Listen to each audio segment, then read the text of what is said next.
Hey everyone, I'm Scott Cunningham, aka Scottsy Business, and today we're going to be going through the many errors that people make when they're getting started with cryptocurrency, or just things that they don't understand or they haven't wrapped their head around. There's a lot of things that we're going to be diving into. I've recorded a ton of user responses from you guys when I put out this question on all the blockchain platforms and legacy platforms that I use. So I have a ton of responses from you guys. I will be going through all of those, as well as some concerns and issues and things that I've come up with that I think are pretty important for you guys to know about as well. Some of those are covering using the wrong network, using the wrong address, not truly owning your keys, understanding that if you're using decentralized platforms, you don't have any recovery help, thinking that you're using something private, thinking a cryptocurrency is anonymous, not understanding gas fees or withdrawal fees, amongst many other things that we'll be covering from the user responses as well. I'm going to be diving into all of this and covering all this great stuff for you guys in just a quick moment after a word from my sponsor. Today's sponsor is Apollo Fintech. Their new APL token has implemented major features from all the other top cryptocurrencies, and you can find all of the information and instructions on how to buy it in the links and description below. Thanks again to my sponsor. So let's dive in. Some of the base things that I think are important to get out of the way are understanding how you're sending and transferring cryptocurrency, because I've made the mistake in the past of using the same address that I had generated from an exchange and I sent to the same address again, when you actually had to go and generate a new address and send to that address, and thus I lost all the cryptocurrency that I sent. There's also simple things that you could do, like you always copy paste the address, because if you're typing it out, you could easily type in the wrong character as one of the characters, because it's like 40, 50 characters, very easy to mess up. An easy workaround for this is using a type of crypto domain, something like Unstoppable Domains or Ethereum name service, at least for Ethereum and supporting wallets.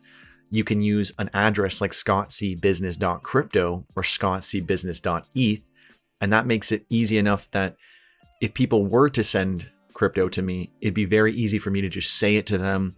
They can spell it out very easily, and if you typed it wrong, it would say that it's wrong, so then you would know. Whereas if you're just typing out the address normally, you might send to the wrong address, or whatever it happens to be. So that's something that's very important, and you learn that pretty early on if you make the mistake. But it's always important to double check the addresses you're sending to and using, especially if you're depositing to an exchange or something. Always make sure to get the new fresh address that they have and then send it to that.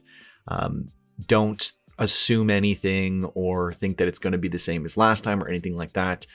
Always do that.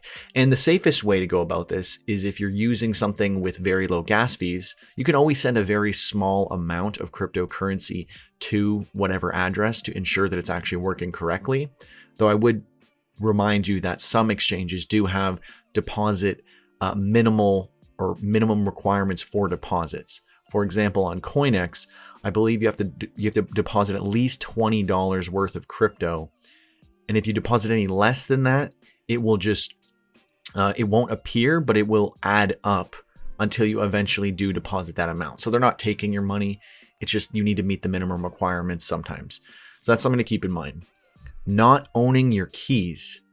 If you are using any kind of centralized service, typically they hold your keys to your crypto. If you're not able to withdraw your crypto, like from PayPal or Robinhood or Wealthsimple, they own the keys. You do not want to use these types of services. They do not give you the full benefit of either crypto and decentralization or whatever tax benefits you might get. So highly recommend you do not use any kind of centralized services or stock exchanges that offer crypto unless it's through an ETF or some type of stock, not just directly selling it.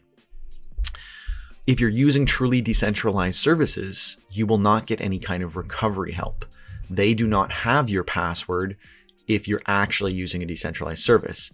So the good thing about not owning your keys with those other services is that they can, recover stuff for you. But if you want to truly be responsible for your crypto and you truly own it yourself and no one else has access, if you lose that access, well, then it's also all on you. There's no one who's able to help you recover that. So that is important to understand, that with the responsibility, or rather with the ownership, the true ownership and control of everything, you're also taking a lot more responsibility and risk for all of that cryptocurrency. When people think they're using a private network or thinking a cryptocurrency is private, typically a lot of them are not. You have to actually make sure that you're using one that is specifically designed as such. A lot of people come into blockchain assuming that blockchain is private and anonymous and many, many things that only a couple are, or only a small niche amount of cryptocurrencies actually solve that use case. So by default, nothing is anonymous or private. So you have to make sure you keep that in mind. Blockchain in general is not a one-stop shop for, censorship resistance and all these kinds of things that people are looking for with the ethos of decentralization. Not understanding withdrawal or gas fees is very important, because for certain cryptocurrencies, depending on the use case that you want, there's going to be drastically different fees. For example, Ethereum right now, the gas fees are really, really high, and it's very unideal to be trading on Ethereum right now. But understanding that is important, because if you're going to be transacting, you should be transacting on something else right now, and understanding that Ethereum will be upgrading in Q1 2022 and will solve a lot of these issues with gas. But that also comes with withdrawal fees. So when you're withdrawing from an exchange, typically they're going to charge you about 1 to 1.5% of whatever you're withdrawing. Now that is not ideal, but it is very low considering the other side of things, right? Because if you're going to truly own your cryptocurrency, paying a small fee to withdraw it to a wallet that only you have control over is a very small price to pay. Plus, there's decentralized ways to buy crypto now. Fees vary across all of these, but you definitely want to make sure you understand the fee structure for different cryptocurrencies and different exchanges, so you don't have any problems there. Now, those were some of the ones that I thought of. I mean, obviously there's a million things, and I've covered a lot of this stuff in the past, but I'm going to start going through some of the user responses that I got from just a ton of different people on a ton of different platforms. So I think this is a really good mix and variety of concerns and issues to keep in mind. And we're going to just work through this list. Panicking and selling on dips is how people make whales exorbitantly rich. I'm not sure if they were trying to rhyme there, but that's Frank Starr on Float. And I absolutely agree. Panic selling and panic buying, or doing anything based on emotion, is one of the things that you always avoid. I've talked about this previously in my 20 rules for investing. You always leave emotion out of it. Leaving cryptocurrency on exchanges by S. Jacobs 926 on Float. As I mentioned in previous episodes, withdraw your crypto is so important, because that's how you have true ownership and control of your cryptocurrency. Not buying any cryptocurrency at all, from Halix MTL on Float. Yeah, I mean, this isn't like an issue for getting started, but I do think that a lot of people, whether crypto or stock investing or whatever it happens to be, a lot of people are either trying to time the market, or they say, it's too expensive right now, I'll buy when it goes down. And then when it goes down, they say, no one wants it anymore. It's not, it's not popular. It's not hyped up, so I'm not going to buy it. A lot of these people end up never investing. And that's the worst thing you can do, because your money is just inflating away and you're not making any money. You're just losing more money by staying out of the markets. Typically, the more you stay in the markets, the more money you're able to make, as long as you're making reasonable investments and good decisions. People who do not own their keys, from Josh Foos on Minds. As I mentioned, not owning your keys is a terrible way to go about it, because you do not have the true ownership and control, and that's never a good thing. And that's kind of the base ethos of cryptocurrency to begin with. Not having basic cybersecurity education and rushing into things, from Gaston Trucy on Twitter. I don't think you need like cybersecurity education per se, but understanding the basics of using multi-factor authentication, not having an easily guessable password or anything that's identifiable in your password or email, using a single password and email that you do not use elsewhere. All of these basic principles of security are very, very important to understand. And it's good to have that basic understanding, whether crypto or anything else. Buying something before they understand it first, from Forkyshire on Twitter. I don't think you fully have to understand cryptocurrency, because I think for a lot of people it's very challenging to wrap their head around. But I do think you have to understand at least how to use it, or like why it is important. And I've covered this before. You don't need to understand how the internet works or how a plane engine combustion works to ride a plane or to use the internet. And thus, you do not need to fully understand cryptocurrency to invest in it. And I would argue that most people don't understand most things about what they invest in. Like, I don't believe many people know very much about, let's say, like you invest in Microsoft. I don't think a lot of people understand in-depthly how they're actually engineering laptops and all these different things. You just understand that it's a blue chip company that has been making good technology, and they're going up in value. So as long as you understand why it's important, not necessarily exactly how it works, I think that's the most important thing. People who do not hold when it dips and they panic and take a loss. Hillary England on Mines, as we mentioned before, panic, selling, buying, doing anything with emotion is a terrible way to invest. By the way, none of this is financial advice, and this is really just financial entertainment, if you will. The two biggest mistakes I've seen are investing hastily in trending coins without doing any research, and panicking during bear markets, from DCI 1456 on Mines. Yes, a lot of people just invest into random hype coins, and it's just like doing penny stocks or day trading or any of this other shenanigans.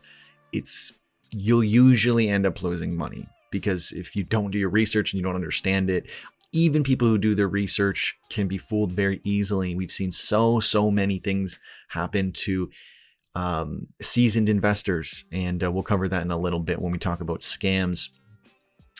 Buying the top and selling the bottom, from Gerard Bouchard on Mines.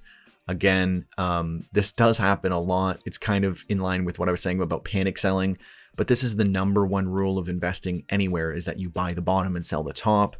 You would never buy the top and then sell at a loss. The only reason that happens is people who invest without doing the research, or they're investing in like random coins because of hype or whatever, and you don't have the conviction to actually stay in it, so they get out and they take the loss.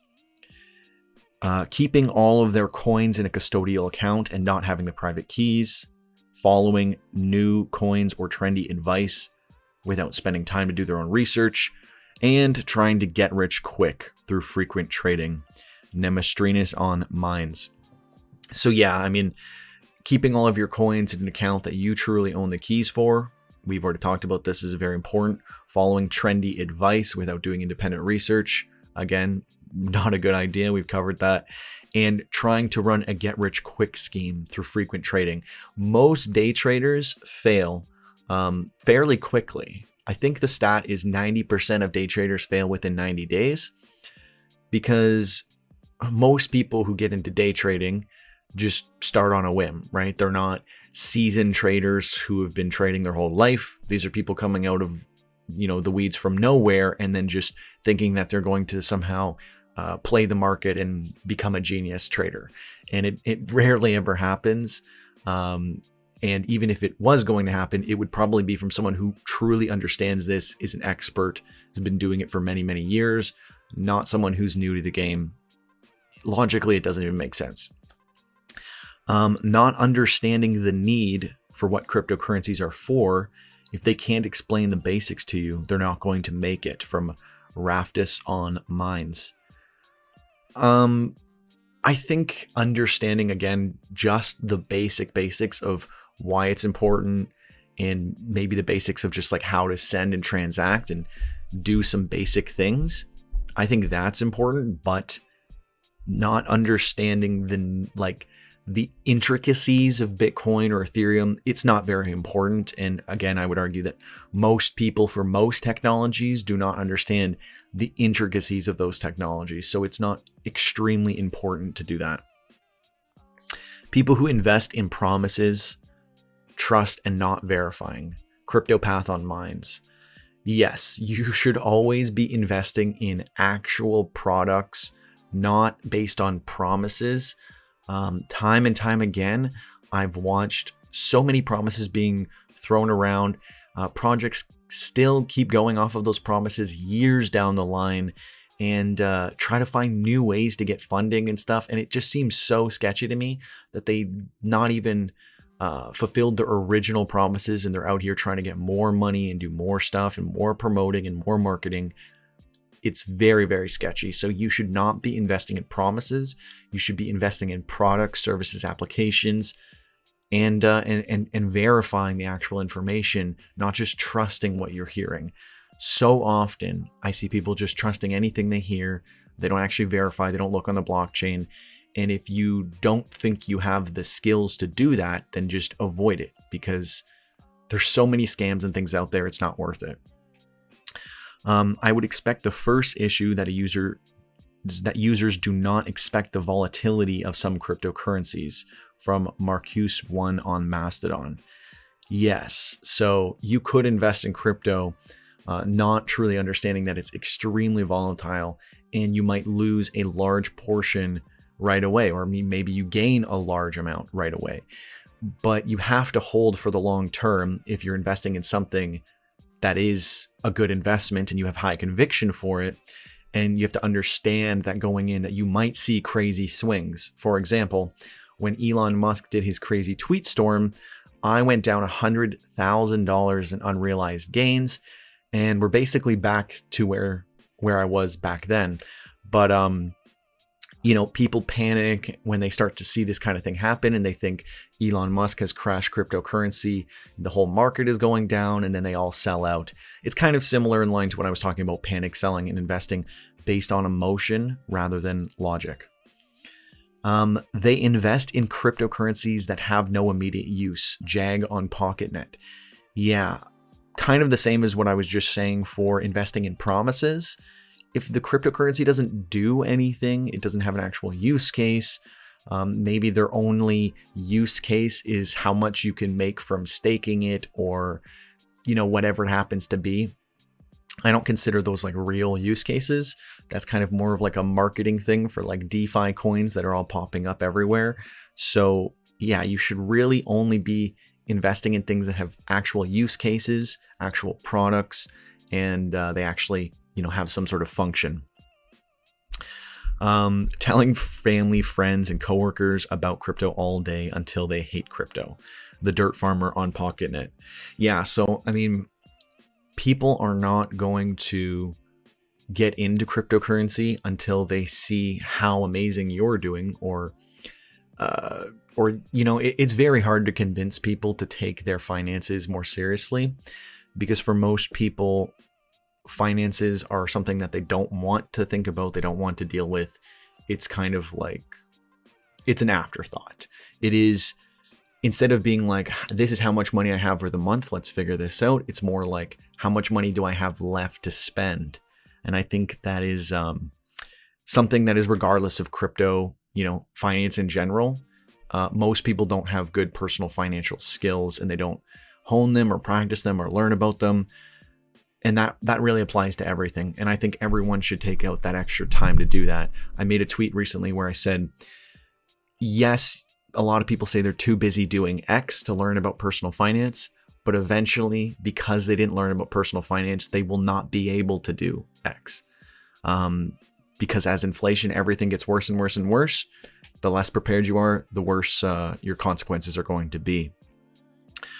I think one big one is that they get into it not having an idea of how to invest. Poor West on noise.cash. Yeah, so, it's good if you start off investing in stocks and then get into crypto. because you've got a little bit more of a sound understanding of investing.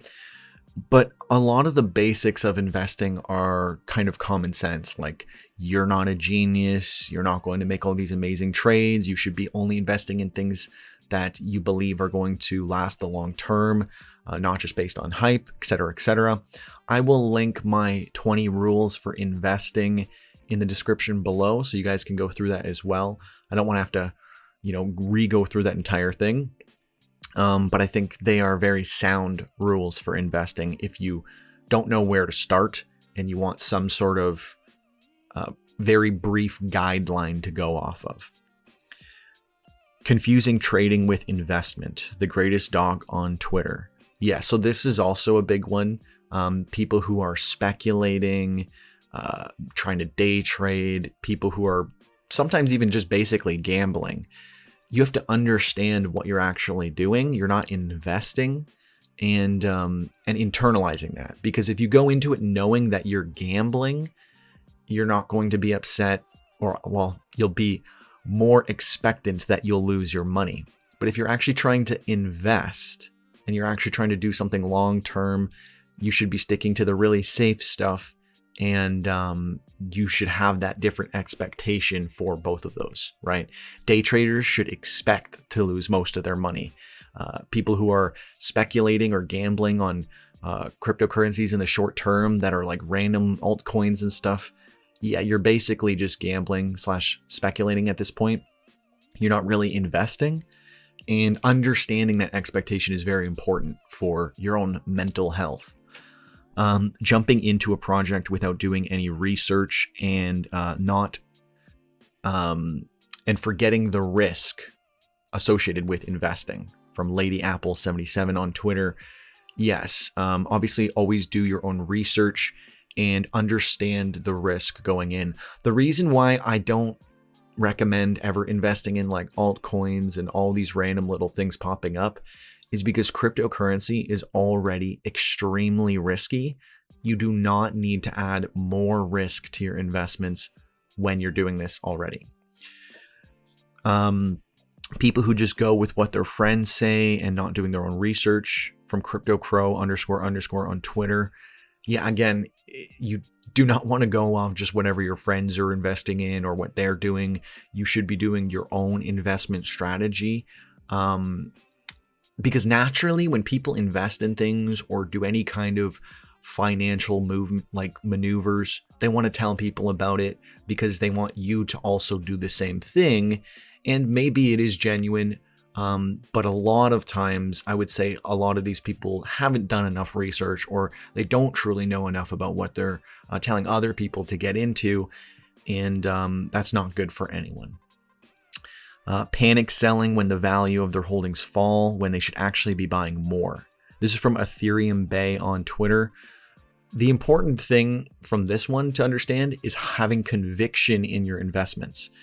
If you're panic selling, it's probably because you're invested in some random hype coin that your friends are invested in, and then you see it tanking and you're like, I want to get out and at least get some of my money back. And that makes sense because you shouldn't have been in that crypto investment at all from the beginning.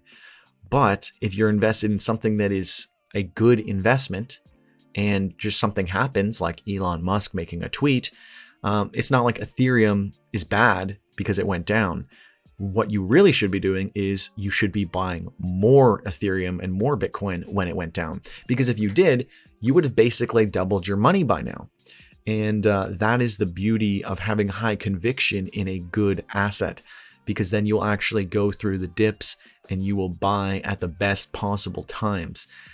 Or if you want to avoid all the issues around timing, you should just dollar cost average in. Every time I get paid, I put a specific amount in, and I don't really think about it. Statistically, I'm pretty sure that is the best possible way to make money, is dollar cost averaging in, because timing the market is very challenging. It's unlikely that you're going to get all of the best days, and you might get some of the worst days. So when you compare an average portfolio of dollar cost averaging versus trying to time the market, typically the dollar cost averager is going to end up with a lot more money. And it's much easier and safer and less risk and less active involvement as well. Allocating too much potential, or allocating too much on potential. This is from Chibi Dinos on Twitter. Now, this is very similar to what I was saying before on investing in promises, not products.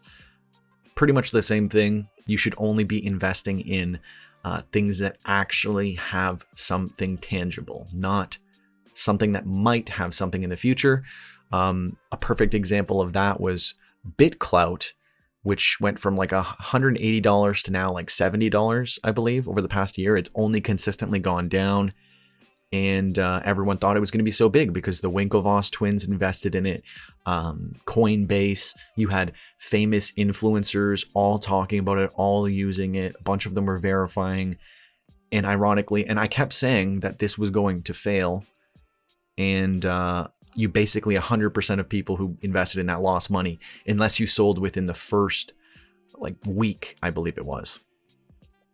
People who panic sell, losing their keys, leaving their coins on an exchange, buying high and selling low. That was a bunch from Gus217NYC on Twitter.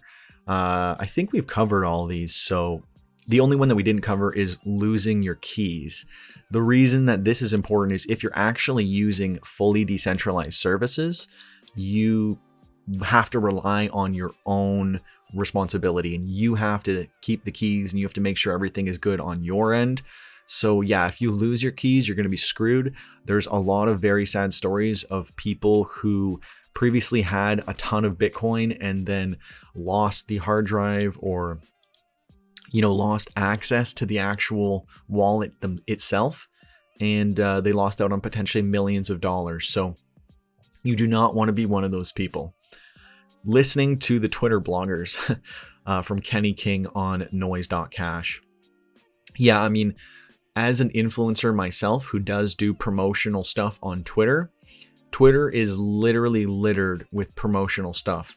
And if you don't want to see anything promotional, you can follow me on any of my blockchain social platforms where I don't post any promotional status posts. I do still have video in sponsor video ads or in video sponsor ads. But those are usually only like 10 seconds during my videos or 15 seconds. But there's a lot of paid stuff out there on Twitter, like a ridiculous amount. A lot of people don't look into anything. I try to be as transparent as possible to let people know that I do that promotional stuff, but most people are not going to disclose that or be open about that. And yeah, Twitter is really just filled with all that kind of promotion. My mistake was to jump into too many projects at the same time. You have to choose a base. From Zibarnis on noise.cash. Yeah, so this one is also really important. You don't want to spread yourself out too thin because, like stocks or anything else, you should be keeping track of your investments. And if you don't know what's going on with your investments because you've invested in too many projects, it's going to be bad for you. I basically did this when I first got started because I was really just essentially gambling and throwing my money at everything to see what would happen. And it didn't really make me much money. I pulled all that out, put it all into Bitcoin and Ethereum, and that made me an insane amount of money. So it makes more sense to stick with a concentrated base and dollar cost average in rather than investing in like random cryptocurrencies, thinking like, oh, maybe they will 100x. Lack of patience, Hedayet on noise.cash. Yeah, you should not be investing for the short term at all. You should be investing for the long term, definitely not day trading. So patience is very, very important. A good example of this was when I very first started investing in cryptocurrency. I invested in 2017, just before the crash, and I went from 19,000 to 3,000 for Bitcoin. But because I was patient, Bitcoin is now more than 3 times that value. So, patience is very, very important, and not trying to time the market, just staying in as long as you possibly can and holding. As I said before, typically the longer you stay in the markets, the more money you will make. Choosing an exchange that has high fees. Lucy Stephanie Seller on noise.cash.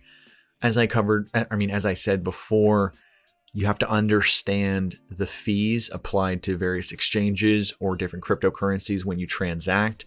It is very important to understand the fees because you're going to probably get charged more on more decentralized exchanges and charge a little bit less on centralized exchanges. But you have to understand, like, why am I being charged more? Is there a benefit, cost analysis, and then going based off of what you think makes the most sense for you. People who just expect a positive market with good profits, from Mackie Mac on noise.cash. This is also very important because, people come into crypto thinking that it's just going to be so amazing. You're just going to make all this money. They have ridiculous expectations, and then they lose money because they're investing in like crazy random altcoins, thinking that maybe they'll 100x, and they have all these just completely outlandish expectations. And you need to have more realistic expectations so that your investments are more in line with those expectations. And thus you will have a much more rational mindset when you're investing. Not doing research and buying shitcoins from Subatomic Ash on Twitter. So we basically already covered this. If you're not doing research and you're buying random altcoins trying to gamble, that's usually not going to work out very well for you. People start with cryptocurrency instead of Bitcoin from Sunny_Bitcoin on Twitter. I mean, the name's a little biased when you've got Bitcoin in your name and you're saying people are not starting with Bitcoin, they're starting with other cryptos. Though I do understand what this person is trying to get across, because people will start with crypto and they'll start investing in all these crazy altcoins, which is basically like getting into stock investing and then only investing in penny stocks. It doesn't really make sense. They're saying start with Bitcoin because Bitcoin is like the blue chip crypto.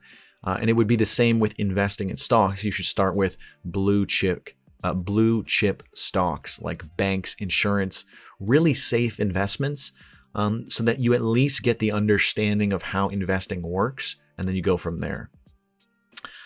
People who are not paying attention to fees when transferring and trading from Divine Grackle on Twitter. We've already covered this one. Approaching crypto with the mindset of traditional stocks from Drix Madison on Twitter.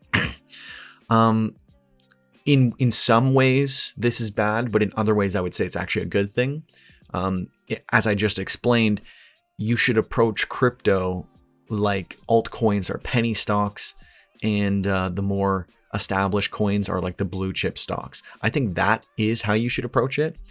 But when you're approaching crypto, you shouldn't have the exact traditional mindset of stock investing because it is very different. You have staking, you've got all these different mechanisms. There's no dividends in the sense of how you would normally expect to receive dividends. So it is very different. But I think the base concept of investing, the basic rules, buy low, sell high, all that kind of stuff does apply. People who get FOMO after the aha moment and then go all in, from Craig Everett. I think this is also very important to understand because people will invest a little bit and then they'll see their investment skyrocket and then they'll just invest everything in it. And then they could lose a ton of money.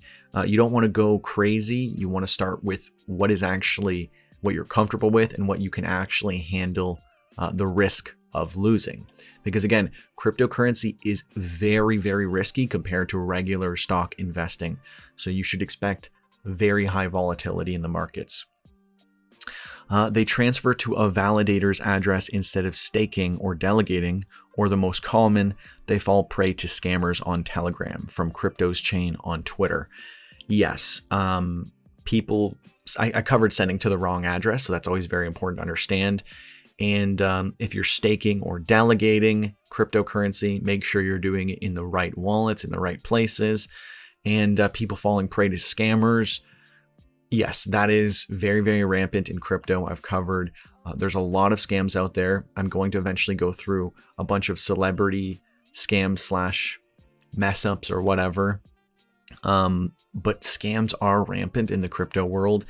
And it's because you can easily create a crypto token and you can do it anonymously. So there's no accountability. So right now, I would say This is the easiest place to scam and get scammed. You even have like famous people who are very successful investors like Mark Cuban.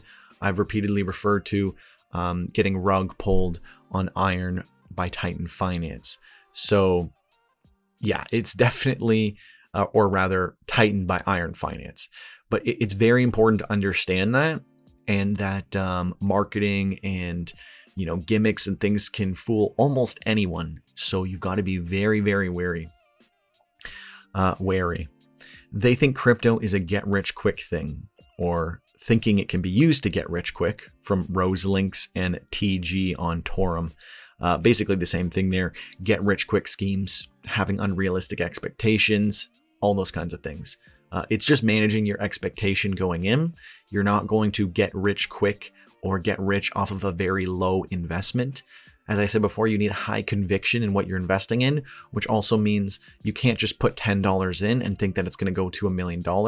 You have to repeatedly invest. I suggest dollar cost averaging.